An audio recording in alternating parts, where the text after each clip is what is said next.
Olá, irmãos, saúdo cada um de vocês com a graça e a paz do nosso Senhor Jesus Cristo, amém? Meu nome é Miriam Anitta, eu vou ler aqui um texto da irmã Maura Ruth Carvalho Antunes. Ela é do Rio de Janeiro, da Igreja Batista do Recreio dos Bandeirantes. Ela é líder das mulheres e das crianças nessa igreja, pós-graduada em terapia sistêmica familiar, graduada em educação religiosa e serviço social. Então tá bom. Quero escrever esse texto que se chama Aborto em Defesa do Inocente. Esse texto foi escrito para o Manancial, que é um devocional diário produzido pela União Feminina Missionária Batista do Brasil, que oferece meditações baseadas na Bíblia, que é a palavra de Deus. O texto bíblico que ele escolheu foi o Salmo 139.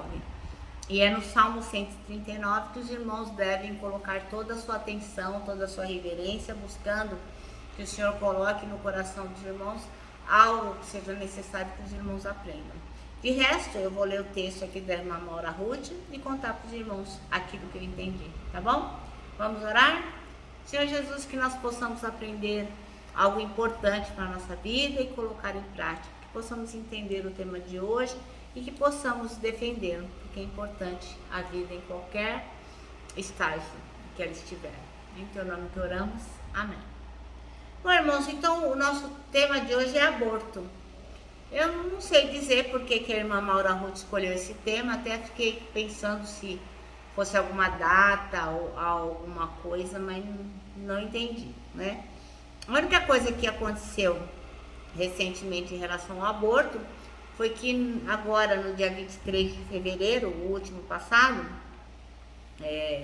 a França autorizou o aborto até 14 semanas, quer dizer, quase 3 meses e meio.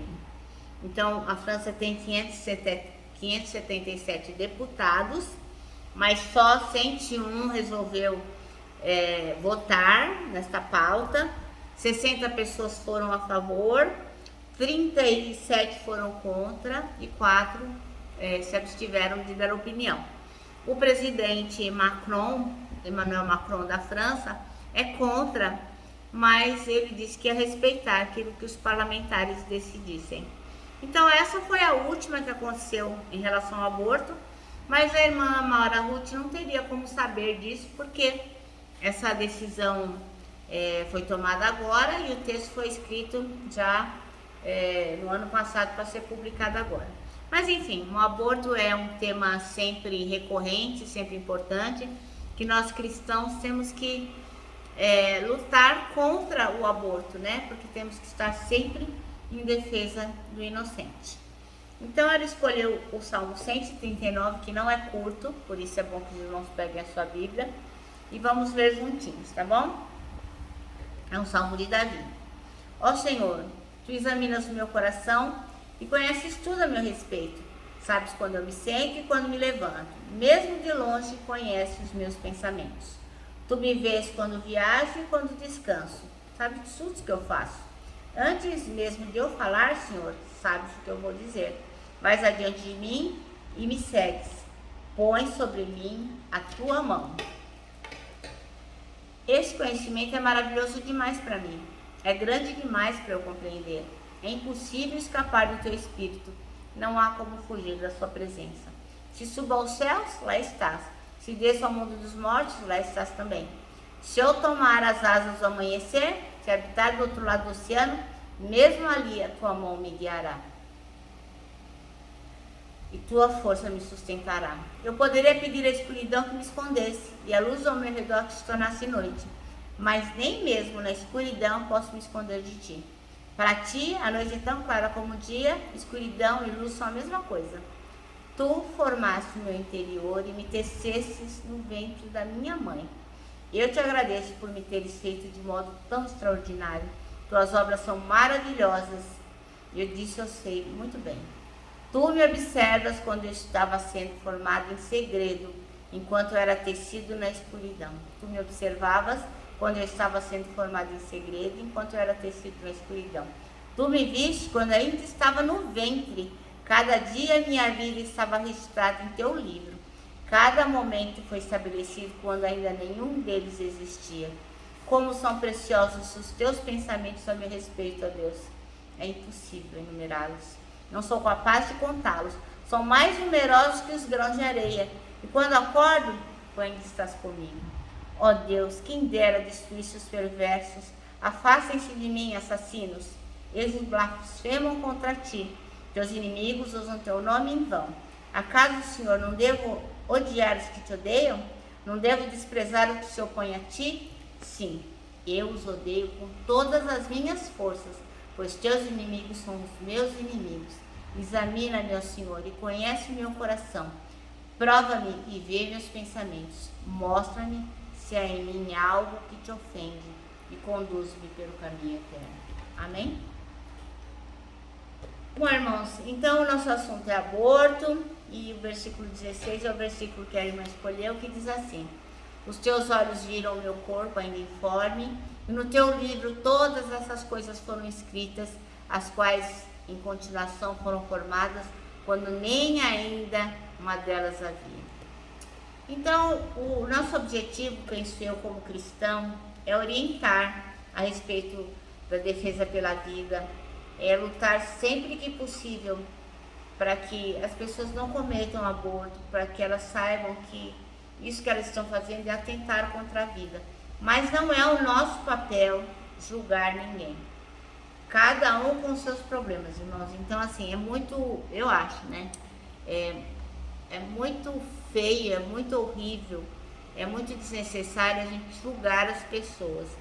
Isso vai ser sempre entre a pessoa e Deus, entre essa mulher e Deus, entre este homem que decidiu e Deus. O nosso dever é orientar, é dizer o que a palavra diz, mas não é julgar. Nós não somos juízes de ninguém. Eu sempre gosto de lembrar. Tem sim um juiz, mas esse juiz não sou eu e esse juiz não é você, viu, meu irmão?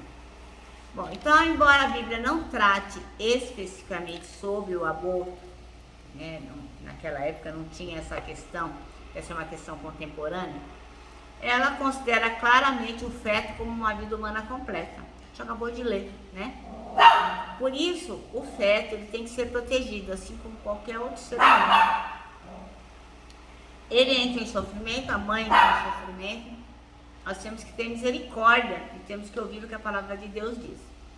Então, Jesus confirmou isso através do seu exemplo.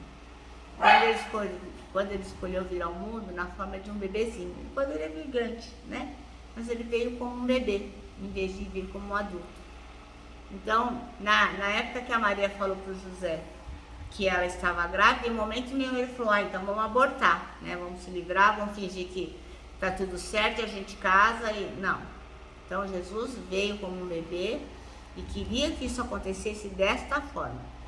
E a gente ainda tem João Batista, né? Que quando estava na barriga da Isabel, ele pulou no ventre da mãe quando reconheceu que Jesus estava no ventre de Maria, né? E assim que ela ouviu a saudação da Isabel, né? Que dizia, Ave Maria, cheia de graça, o Senhor é convosco. Bendita sois vós entre as mulheres. João Batista pulou no ventre da mãe dele, porque ele reconhecia que ali, naquele feto, aquele bebê, era Jesus Cristo, Deus dos deuses, Rei dos reis, Senhor dos senhores. Então, todos os exemplos bíblicos relacionados às crianças em gestação referem-se a elas como um ser vivo e não como algo que vai se tornar depois uma pessoa, depois de um certo período da concepção ou do nascimento. Não, o Senhor entende que o feto é um ser vivo. E o salmista fala sobre o cuidado de Deus pelo bebê ainda no ventre. E a lei de Moisés punia qualquer ato de violência ao feto da mesma forma que punia a violência contra um adulto. Está lá em Êxodo 21, 22 a 25. Diz assim, ó. Se alguns homens estiverem brigando e ferirem uma mulher grávida e por causa disso ela perder a criança, mas sem maior prejuízo para a sua saúde, aquele que a feriu será obrigado a pagar o que o marido dela exigir, de acordo com o que os juízes decidirem. Mas se a mulher for ferida gravemente, o castigo será vida por vida, olho por olho, dente por dente, mão por mão, pé por pé, queimadura por queimadura, ferimento por ferimento, machucadura por machucadura. É isso que o Senhor diz, né? Então, na lei de Moisés, qualquer violência contra a mulher ia ser punida como se punisse um adulto. Então, o feto deve ser protegido, porque tem vida, ele já tem vida. Uma gravidez indesejada e repentina pode até parecer que vai dificultar a vida da mulher e da família, mas Deus quer que ambos, mulher e bebê, sejam protegidos e cuidados. É por isso que nós, irmãos, temos que ter o cuidado de estarmos conversando com os nossos filhos, com as nossas filhas, com os nossos netos, com os nossos sobrinhos. O aborto não tem que ser um assunto dos quais a gente não fala. Só porque é cristão, só porque está na igreja, isso nunca vai acontecer. A gente não pode se iludir.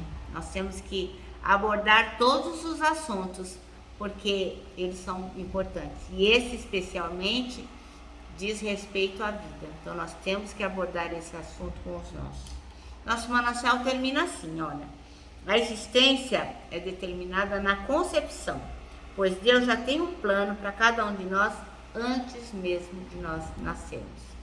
Bom, irmãos, então eu termino aqui com um abraço de ursa. Lembrando que tanta coisa cabe num abraço, parece um laço.